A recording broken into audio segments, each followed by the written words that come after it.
final difference between this 100K per day spend account versus the 100K per month is going to come down to differentiation and positioning. Now, I've been talking a lot more about this recently, as it's been a very eye-opening thing to me to be like, wow, I don't know why more people aren't talking about this or why more people aren't considering this. I think this is one of those things where people they understand it, but that they don't actually understand it. At least I was one of those people. And I want to share that the difference between the brand that's spending 100K per day is that they have a clear position in the market. And it is very clear what is different from them versus everyone else. Where when I look at the brand that's spending 100K per month, again, this brand here, they're still working on developing their positioning and they're still trying to find what their position is in the market. And the problem is when you don't have a strong position in the market and you don't have clear differentiation, it's very hard for you to just kind of succeed outside of just whenever you get a winning ad. And that's why for so many of you that have ads that do well for a week or 2 or 3 weeks, and then all of a sudden they start to die down, it's usually because you lack strong positioning. Again, and just to define positioning, the simplest way to say it is people categorize you in a different way so that when they look at your category in general, they're like, oh, these people are different. That is what you want. The more different that you can be from everyone else, the more that you will stand out, and usually the more success that you will have. And again, the number one best example that I can give for this, and you've heard me talk about them all the time, is Liquid Death, right? They're water in a can. They're very, very different, but they are extremely successful. Another great example is even with Apple. And I talk about this in one of the new positioning modules, where if you look at Apple, they created a phone after BlackBerry, after Nokia. And for those of you that don't know,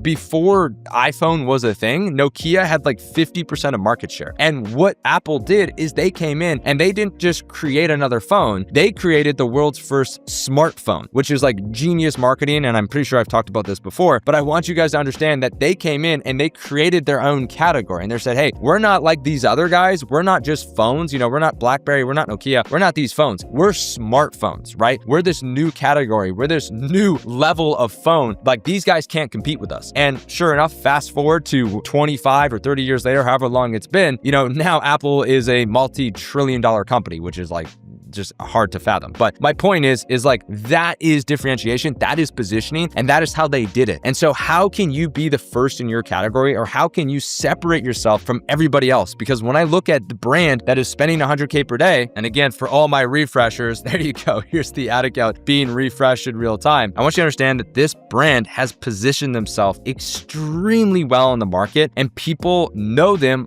for a specific thing, and that is constantly being reinforced in our marketing. And it's the reason why they are so successful.